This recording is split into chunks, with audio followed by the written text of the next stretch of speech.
बिस्मिल्लाहिर्रहमानिर्रहीम। अस्सलाम वालेकुम। आप उसामा गाजी यूट्यूब चैनल देख रहे हैं।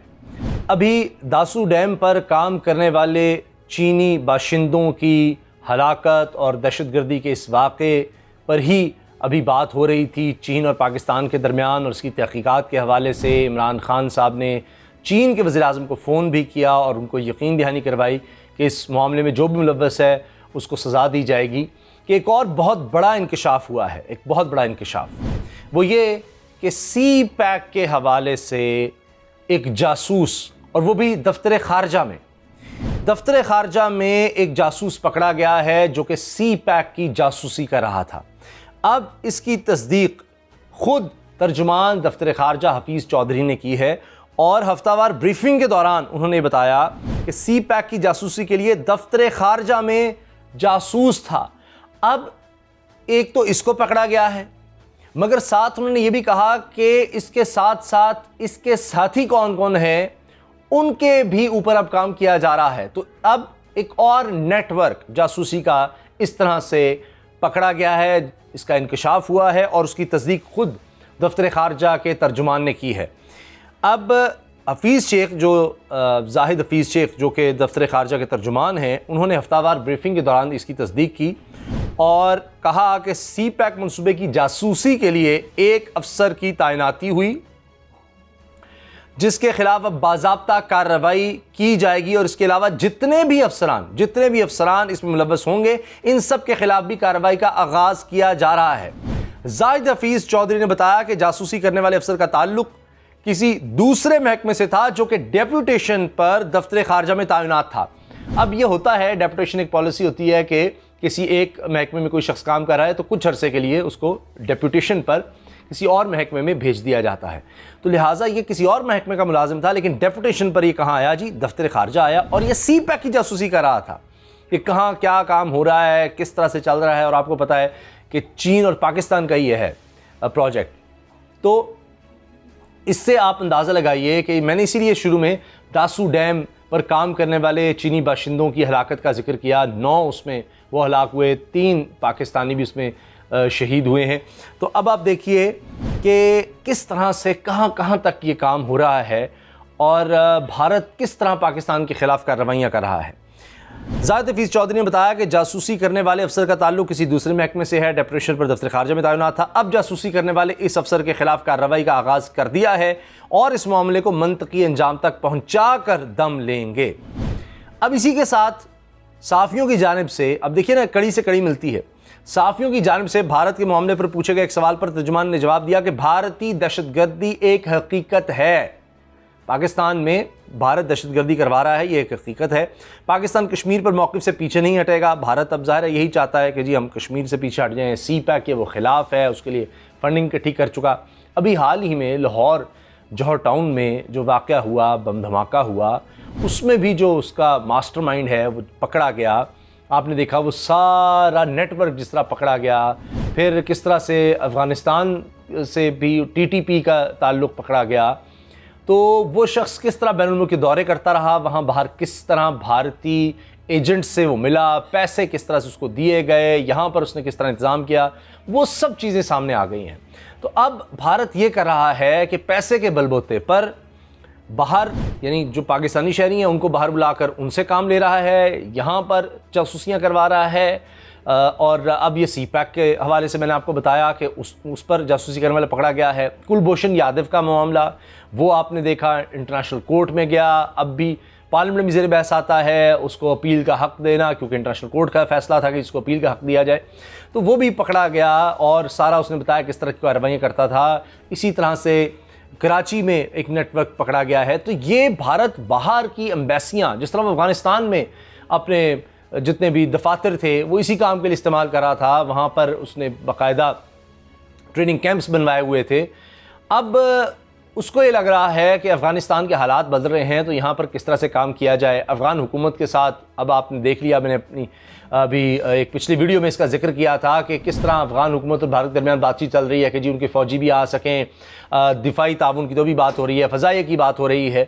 तो ये पाकिस्तान को हर तरफ से घेरने की कोशिश है। वजह क्या है, क्यों अब पाकिस्तान के खिलाफ भारत की साजिशें पहले से ज़्यादा हो गई हैं?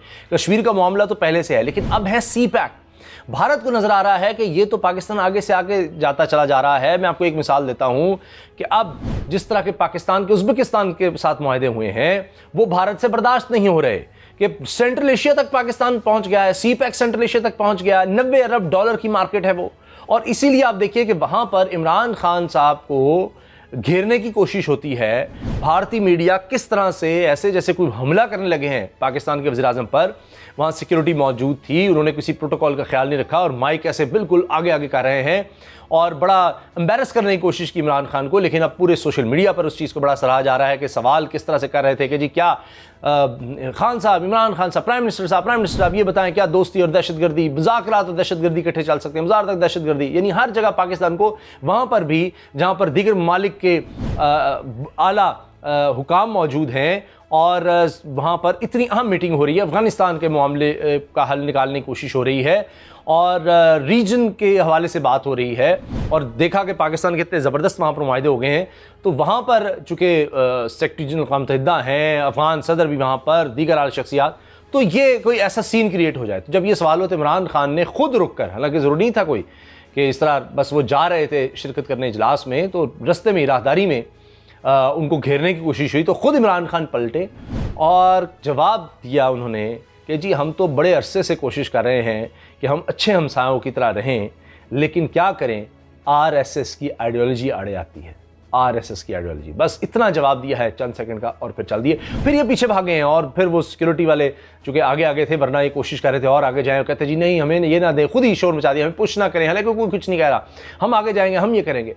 तो खैर अब हर जगह देखिए कि जहां प्राइम मिनिस्टर पहुंचेगा पाकिस्तान का, वहां पर सहाफ़ियों के ज़रिए करवाने की कोशिश करेंगे।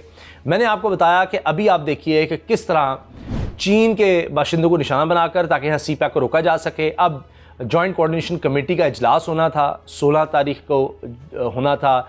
आसिम सलीम बाजवा साहब ने फिर ये इतला दी कि वो अब ईद के बाद होगा। कहा यह जा रहा है कि चूँकि चीन के खदशात हैं, तहफ़्फ़ुज़ात हैं कि किस तरह ये अटैक हुआ, बस थी जो जा रही थी और अब ये दासू हाइडल पावर है पाकिस्तान के मुस्तकबिल का ये प्रोजेक्ट है। आप जो जिस तरह बताया CPEC से तवानाई के प्रोजेक्ट्स जुड़ रहे हैं, शाहराहें हैं, बंदरगाह गवादर है, रेलवे प्रोजेक्ट्स हैं। अभी ML1 जो पाकिस्तान की तारीख का रेलवे का सबसे बड़ा प्रोजेक्ट था, उस पर बात होनी थी क्योंकि फिर आगे रेलवे से अगर हमने सेंट्रल एशिया से भी जुड़ना है, अफगानिस्तान के थ्रू आगे जाना है तो वो भी है।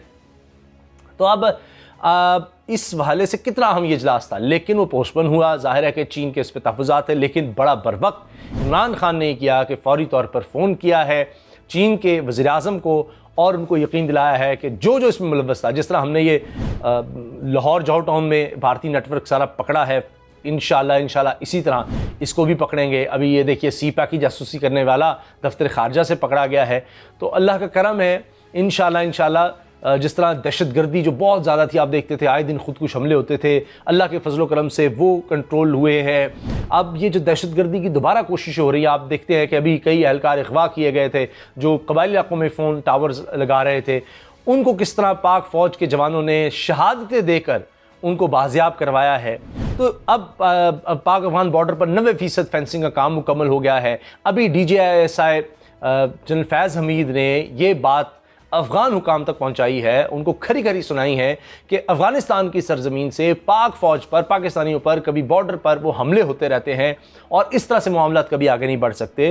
तो ये पाकिस्तान ना सिर्फ इनको पकड़ रहा है, इनको इंशाल्लाह अंजाम तक पहुंचाएगा और आहिस्ता आहिस्ता आप देखेंगे पाकिस्तान में ये जो बदअमनी की फैलाने की कोशिश है ये इंशाल्लाह कंट्रोल होगी।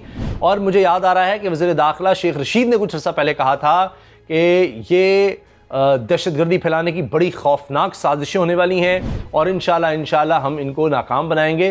तो ये आप देख रहे हैं कि धमाके करवाने, ये इस तरह की दहशतगर्दी करवानी, इसके पीछे दुश्मन जिस तरह से लगा हुआ है, तो आहिस्ता आहिस्ता उसके नेटवर्क एक पकड़ा जाएगा तो आगे भी इंशाल्लाह पकड़े जाएंगे और ये अपने अज़ाइम नाकाम होंगे और इंशाल्लाह पाकिस्तान आगे बढ़ेगा। और ये पाक चीन दोस्ती को नुकसान पहुँचाने की, चीन को पाकिस्तान से बदजन करने की कोशिश हुई है, उसमें यकीनन कुछ बयानात भी ऐसे आ गए कि पहले इसको कहा गया ये हादसा है, अभी पता नहीं चल रहा, लेकिन पहले ही चीन ने कह दिया था कि ये धमाका है और ये हमला किया गया है। तो उसके बाद फिर जाहिर है कि मामला थोड़े ख़राब होना शुरू हो गए कि शायद पाकिस्तान इसको कोई दबाने की कोशिश कर रहा है, फिर उस तरह तहक़ीक़ात नहीं करेगा जब आप इसको एक्सीडेंट करार दे रहे हैं। लेकिन अब ये कहा गया है हुकाम की तरफ से भी कि जी ये दहशतगर्दी कार्रवाई है और इस पर अब जॉइंट तरीके से तहकीकात होंगी। चीन की टीम भी पाकिस्तान आ रही है, पहले भी कुछ चीनी हुकाम गए हैं जय वक़्फ़, उन्होंने देखा है। तो अब चीन की भी टीम पाकिस्तान आ रही है और मिलकर इसकी इन्वेस्टिगेशन होगी और जो भी इसके पीछे इंशाल्लाह उसको बेनकाब किया जाएगा। अल्लाह हाफ़िज़।